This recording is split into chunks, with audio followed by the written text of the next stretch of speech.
اربوں لوگ 200 کروڑ کے قریب کہتے ہیں کہ دنیا میں مسلمان ہیں، کئیوں کی آنکھیں اور دل عرفات کے ساتھ دھڑک رہے ہوتے ہیں کہ آج عرفات میں خاص رحمتیں ہو رہی ہیں، آج عرفات میں خاص مغفرتیں ہو رہی ہیں، آج وہ حاجی ہمیں بھی دعاؤں میں یاد رکھیں گے، ہم تو حج کو نہیں جا سکے، ہمارے بھائی ہمیں نہیں بھولے ہوں گے۔ تو دیکھو اے حاجیوں، ہمیں بھول نہ جانا، آپ اپنے لیے ضرور مانگنا، اپنی دنیا اور آخرت کے لیے مانگنا، اپنے بال بچوں کے لیے مانگنا، اپنے وطن کے لیے مانگنا، مگر ساری دنیا کے مسلمانوں کو بھی یاد رکھنا، ہماری مغفرت کے لیے بھی مانگنا، ہمارے جو مسلمان بھائی بہن دنیا سے چلے گئے ان سارے مرحومین کے لیے دعائیں کرنا۔ اللہ نے آپ کو موقع دیا، آپ عرفات میں ہوگے جہاں خاص رحمت الہی برس رہی ہوگی، ہمیں بھول نہ جائیے گا، ہمیں اپنی دعاؤں میں ضرور یاد رکھیے گا، کچھ اس طرح دعائیں کیجیے گا کہ اے رب کریم الحمدللہ رب العالمین والصلاة والسلام على سید الانبیاء والمرسلین یا ارحم الراحمین یا ارحم الراحمین یا ارحم الراحمین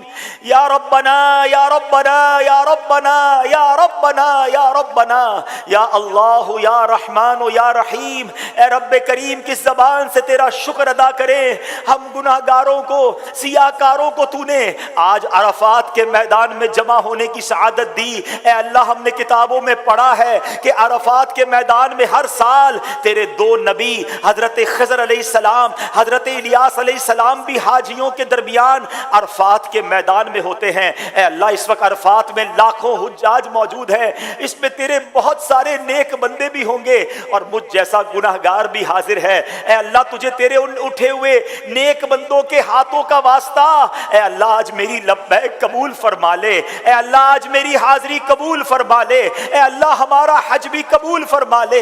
اے اللہ تو نے ہمیں تیرے نبی کے ذریعے، حدیثوں کے ذریعے یہ وعدہ ملا ہے کہ آج عرفات کے میدان میں جو لوگ حج کے لیے حاضر ہیں وہ گناہوں سے ایسے پاک ہو جائیں گے جیسے ماں کے پیٹ سے پیدا ہوئے ہیں۔ اے اللہ ہمیں بھی گناہوں سے پاک فرما دے۔ دکھلایا عرفات کا منظر، یہ بھی کرو ہے، یہ بھی کرو کر، یہ بھی کرو ہے، یہ بھی کرو کر، بخش دے ہر حاجی کو خدا، بخش دے ہر حاجی کو خدا، یا اللہ میری جھولی بھر دے، یا اللہ میری جھولی بھر دے،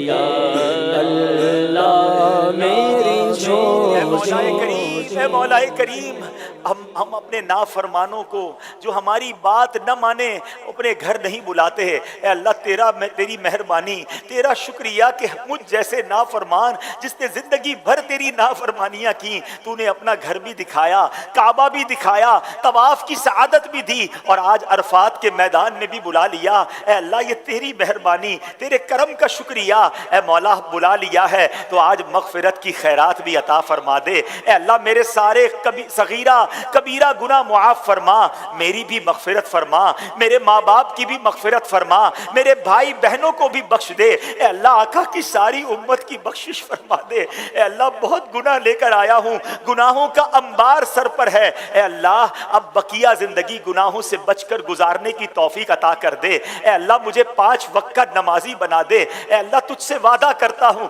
کہ تو نے ایسی مہربانی کی ہے کہ کروڑوں لوگ ترس رہے ہیں، تو نے مجھ جیسے گناہگار کو بلایا ہے۔ اے اللہ اب میں تیری نافرمانی نہیں کروں گا، اے اللہ اب میں تیری فرما برداری والی زندگی گزاروں گا، حلال روزی کماؤں گا، حرام روزی کے قریب بھی نہیں جاؤں گا، 5 وقت نماز ادا کروں گا۔ مگر مولا میں نیت کر سکتا ہوں، طاقت تو نے دینی ہے، مدد تو نے فرمانی ہے، استقامت تو نے دینی ہے۔ اے اللہ مجھے اپنے پسندیدہ بندوں میں شامل فرما لے۔ اے اللہ مجھے سنتوں کا پابند بنا دے، حرام روزی سے ہم سب کی جان چھڑا دے۔ اے کریم مولا تیرے دربار میں ایک اور التجا بھی ہے، اس بار تو نے اپنے کرم سے بلایا۔ اے اللہ یہ سفر آخری سفر نہ ہو، جب تک زندہ رہیں ہر سال اے اللہ مجھے حج کی سعادت نصیب فرما، ہر سال مدینہ طیبہ کی بلکہ سال میں کئی کئی بار حاضریاں نصیب فرما۔ اے اللہ جتنے بیمار ہیں انہیں شفا عطا فرما، قرض داروں کے قرضے اتر جائیں، بے اولادوں کو نیک اور صالح اولاد عطا کر دے۔ اے اللہ جب اس سفر کو چلا تھا کئی تیرے بندوں نے اشک بار آنکھوں سے دعاؤں کے لیے کہا تھا، اے اللہ تیرے بندے بہت ترس رہے ہیں، تیرے بندے بہت تڑپ رہے ہیں۔ اے اللہ جو تڑپ رہے ہیں، جو ترس رہے ہیں، جو مچل رہے ہیں، اے اللہ انہیں بھی کعبہ دکھا دے، انہیں بھی حج کی سعادت عطا کر دے، آئندہ سال انہیں بھی عرفات کی حاضری عطا فرما، بار بار انہیں بھی مدینہ دکھا دے۔ اے اللہ ہمارے وطن عزیز پاکستان کی بھی خیر فرما، ساری دنیا کے مسلمانوں کی خیر فرما، عالم اسلام کا بول بالا فرما۔ اے اللہ میری جان، مال، عزت، آبرو، دین اور ایمان، آل اور اولاد کی حفاظت فرما۔ اے اللہ ہماری دعوت اسلامی کی خیر فرما، ترقیاں اور عروج عطا فرما، ہمارے امیر اہل سنت کی خیر فرما، تمام علماء اور مشائخ اہل سنت کی خیر فرما۔ بس میرے پیارے اسلامی بھائیوں کچھ اس انداز سے مانگتے رہیے گا۔ یہ بھی بتا دوں کہ اللہ کی بارگاہ میں دعا ضروری نہیں عربی میں مانگی جائے، اچھی بات ہے اگر عربی کی دعائیں یاد ہوں، ورنہ اردو میں بھی، بلکہ آپ اپنی مادری زبان میں بھی دعائیں مانگ سکتے ہیں۔ بس کسی بھی زبان میں مانگیے، وہ تو دلوں کے حال بھی جانتا ہے، بس مانگتے رہیے گا۔ آپ یہ سوچ لیجئے گا کہ ایک بہت بڑا خزانہ سامنے پڑا ہے اور کسی کو کہا جائے جتنا بھرنا ہے بھر لو تو اس کا جی نہیں بھرتا، وہ چند سکے اٹھا کر، چند جواہرات اٹھا کر صبر نہیں کرے گا، وہ کہے گا ابھی وقت باقی ہے اور اٹھا لوں، ابھی وقت باقی ہے اور اٹھا لوں۔ تو غروب آفتاب میں جتنی بھی دیر باقی ہو بس آپ مانگتے رہیے گا، آپ التجائیں کرتے رہیے گا اور یہ سوچئے گا کہ رحمت کی بارش ہو رہی ہے، میں جتنا نہا سکتا ہوں نہا لوں، جتنا لوٹ سکتا ہوں لوٹ لوں۔ اور حاجیوں ایک اور بات بھی یاد رکھنا، دیکھو ہمیں نہیں معلوم ہم آئندہ سال آ سکیں یا نہ آ سکیں۔ پچھلے سال کئی لوگوں نے حج کیا جو اس سال شاید نہ جا پائیں، بلکہ ہو سکتا ہے وہ دنیا میں ہی نہ ہو، کیا معلوم ہمارا یہ سفر بھی آخری سفر ہو۔ اور یہ سوچ کر مانگنا کہ ہو سکتا ہے میرے مرنے سے پہلے اللہ نے مجھے ایک چانس دے دیا ہے، مجھے موقع دے دیا ہے کہ مرنے سے پہلے مغفرت طلب کر لو۔ تو بس دل جمعی کے ساتھ، خوش دلی کے ساتھ، رقت قلبی کے ساتھ خوب آپ نے دعائیں کرنی ہیں اور غروب آفتاب تک مانگے جانا ہے۔